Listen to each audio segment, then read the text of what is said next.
Come, doll, take a seat. There's someone you know that you've got to meet. So brace yourself for the big reveal. He's about my height when he's not in heels. Some boys play basketball. He played house with ratchet dolls. It's not Santa Claus, it's time for applause. It's coming out the closet, mama. I like boys. I like X print in them sweats. Tell them girls, thank you next. I like when he text me. Hi y'all, your favorite nerdy girl is back, and we are back with a review, Nerdy Girl Reviews, Generation on HBO Max. Stay tuned for my commentary. Also, if you'd like to see my full video, I'm available on YouTube, and you can catch my other recaps on sofritoforyoursoul.com. So stay tuned, y'all. I like when they grind real slow. I like when they almost naked. Tell dad I'm so homo. Lights off. Yes, this track is by Todrick Hall. I Like Boys. If he sounds familiar, he's on RuPaul's Drag Race, and I believe he was in Kiki Boots too. Get into the soundtrack, y'all. Alright, stay tuned. Alright, y'all. Let's get into this review. This is a little more of my tempo. Nonetheless, Todrick's intro is our intro into our main lead, which is Chester, played by Justice Smith. And no relation to the Will Smith family either. He's his own separate entity, and his parents are musicians. There's a whole backstory on the significance of his name, which is quite interesting. But what a talented young man.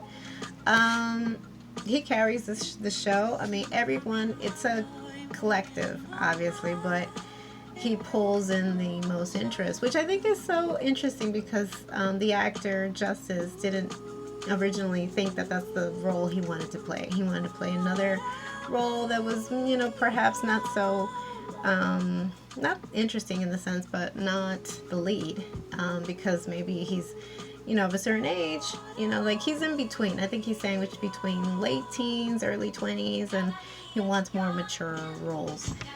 Nonetheless, he still reads very young, so I think he did a phenomenal job playing as Chester. And his intro to us as the spectators was remarkable. How many kids are in this Generation Z, that are very open?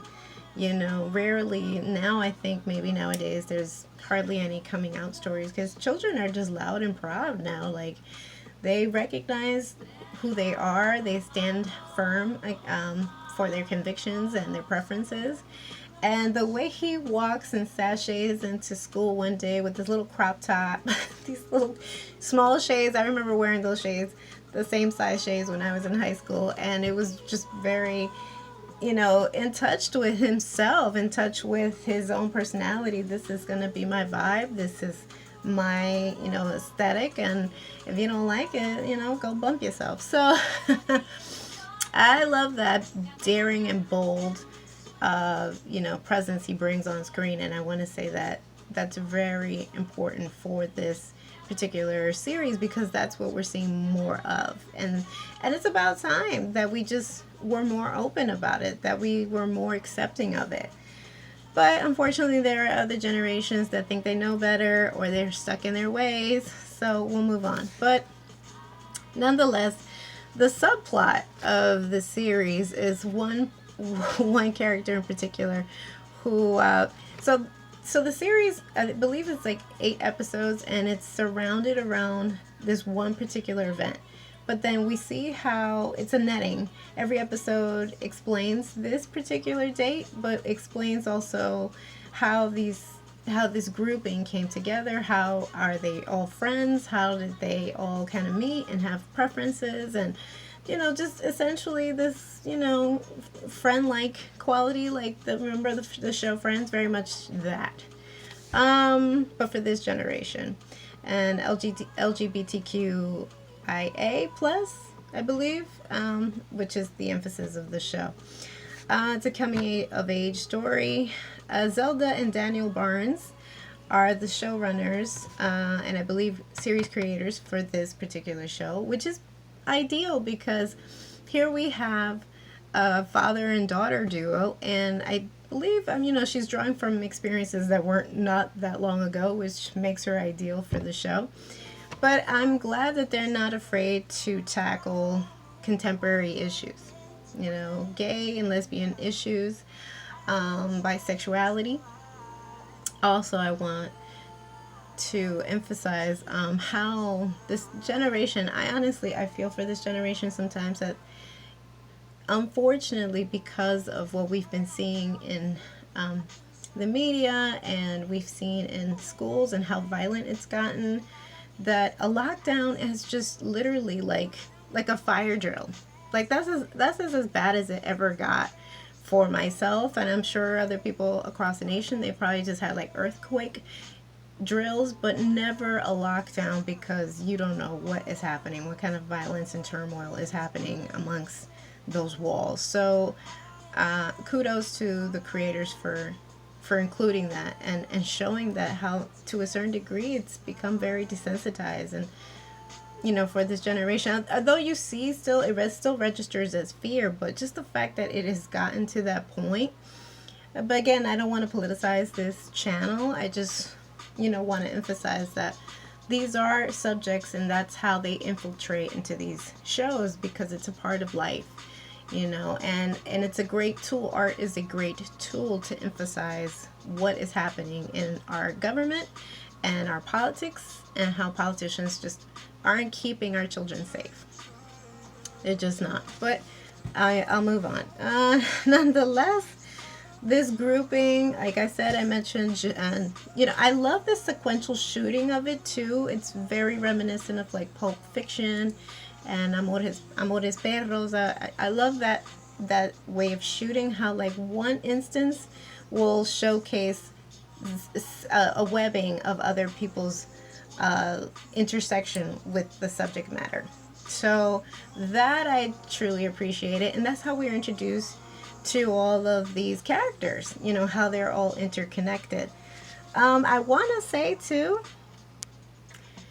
that a lot of the references, again, I don't know if necessarily this generation will pick up on it, but it is reminiscent for me. For me, it's very, very reminiscent of my so-called life. I don't want to date myself, but nonetheless, I remember when I watched the series, and I could relate so much to Claire Danes. And that's essentially that's the feel I get when it comes to Chester's character. Justice is playing Chester, but Chester is very reminiscent of Enrique Vasquez. He played by Wilson Cruz. I want to make this clear. When My So-Called Life made its premiere, we had never, as Latinos, and much less Latinos that are gay or lesbian, have we ever had a character, like, I want to make it an emphasis here that Wilson Cruz was groundbreaking for when it made its debut. And I didn't see it when it was in reruns. I saw it when it first premiered on ABC Network, prime time. And his face, unfortunately, honestly, I just don't think the public was ready for that at the time. But it was the first time that I think I can say that I saw anything that looked or resembled myself. Anything Latino on TV was just like near unheard of. You would be lucky if you got like a little crumb or a little side piece of a character. And he was like a major role in this series. I want to say also that a few other characters on the show, I feel like there's a lot of like nods to these characters, like even Riley's character, which is very close to Chester in the show, has some kind of similarity or in terms of aesthetics to Angela from no, I'm sorry, not Angela, Rianne, that character. Even like in the streak, that little blonde streak that she has in her hair was very reminiscent. So I get a feeling that they took references from a lot of these up and coming stories coming of age stories like My So-Called Life, Kids, if anybody remembers Kids, Black and White, I believe was in the 90s, Bully, another independent film. All these films. And a lot of people can even compare the series to Euphoria, which I still have to check out. But nonetheless, all these bold stories. And who didn't grow up kind of like that? You know, you saw these instances. And I know that we like to kind of live in this blanketed, you know, our children are innocent. Some of them are, don't get me wrong. But there are instances that this does happen. You know, children are, you know, and teens in particular are really loud out there and loud and proud. But nonetheless, also I want to say, but the difference here between My So-Called Life and Generation is that we see a lot more characters. We see more fleshed out characters than we would have had years ago, you know, more than 20, 30 years ago. I want to say Greta's our Latina character who's lesbian, Mexican American, Chicana, coming into her own, exploring her sexuality, but she's still insecure. So, insecure HBO. Anyway, nonetheless, but I appreciate her existence on the show because we see another side, a more religious and reserved side where she feels guilty, mostly because of her mother's upbringing, which for some reason they have to explain that for season 2. Why isn't her mother present? And her aunt, Anna, which I love, ratchet as all hell, but she's the one that's taking care of her, not her mother. So I believe we'll find out more details into going to season 2. Then we have one second. We have our well-to-do pairing, our twins, Nathan and Naomi. Naomi is very out there, very, you know, Miley Cyrus of her day, twerking on everything, exploring her sexuality. Unfortunately, her boyfriend is also exploring his own sexuality and explores his way onto her brother, Nathan. And these people are well to do. We're talking about beach homes and, you know, lavish lifestyle. Mommy makes a good living, so does daddy. Nice to see Sam from True Blood. I was going to mention that. I was like, Sam. I love Sam from True Blood. And playing the dad. And then we have Megan, played by Martha Plimpton. Remember her from the Goonies?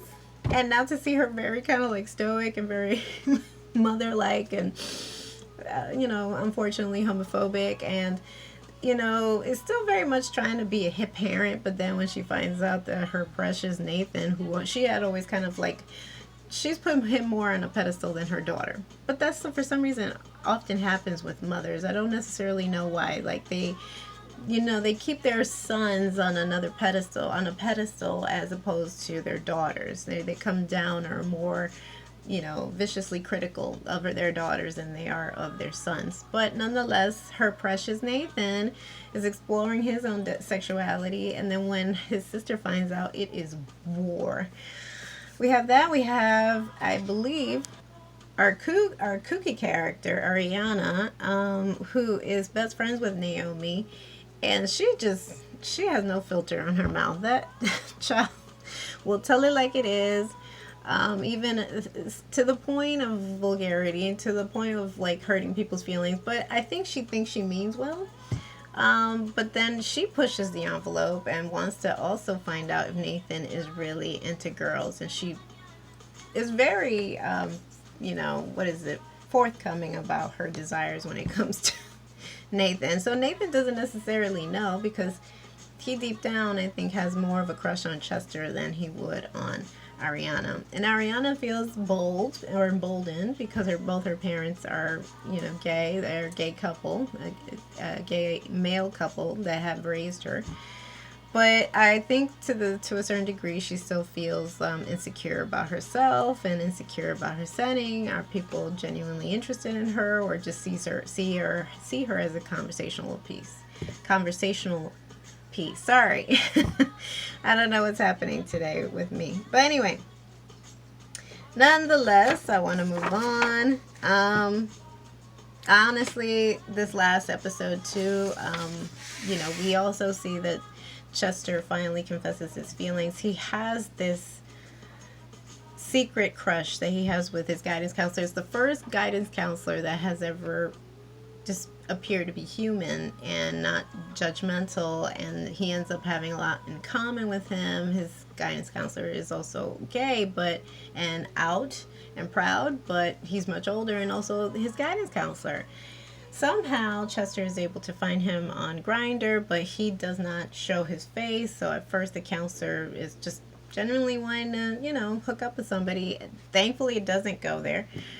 And especially when the guidance counselor finds out, he just nixes it. No, I cannot be your guidance counselor. I am not going to put my career in risk or my life at risk for your crazy crush when they're on a school trip. And then there are moments of vulnerability, and you feel for Chester, because even though he is bold, he is incredibly vulnerable and feels very alone. It kind of tells you sometimes when you assume that people are the strongest in the room. Not always the case. So the last episode, he goes through some form of depression, as if he had been broken up with, and somehow is able to find somebody who's more up his alley, is closer in age, still in high school. They may have like a crush on each other. And then at the end, in the mix of the whole series, we kind of wrap on this final episode, because at the very beginning, our character Delilah, who has given birth in a public bathroom in a mall around Christmas time, and every episode was centered around that one specific scene. And then at the end of this series, we finally see how it all pieces together, and she has to make the difficult decision of giving up her child, a baby girl.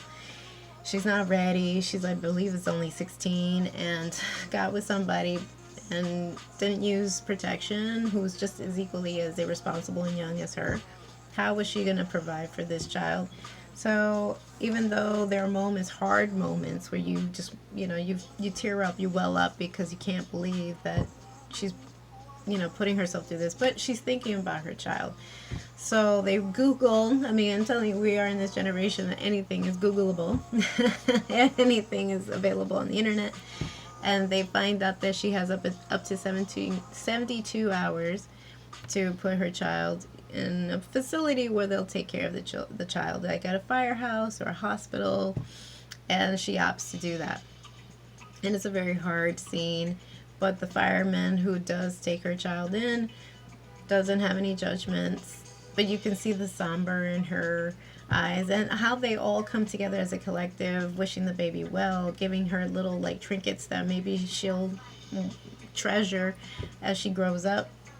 And then we discover how Ariana's background of she herself had been adopted, but and regardless of how she comes off as very bitchy and sarcastic, she's very happy that her parents made the decision of adopting her, or putting her up for adoption. So at the end of the series, also, we do see that Nathan is a little more bold and decides to call Chester on his cell phone, and is a little more open about his true feelings about him. But Chester didn't hear the message. He was more interested in this new character that we're introduced to, and we don't know where this will lead. So I'm very curious of how they'll continue this continuation for season 2, because I get a feeling they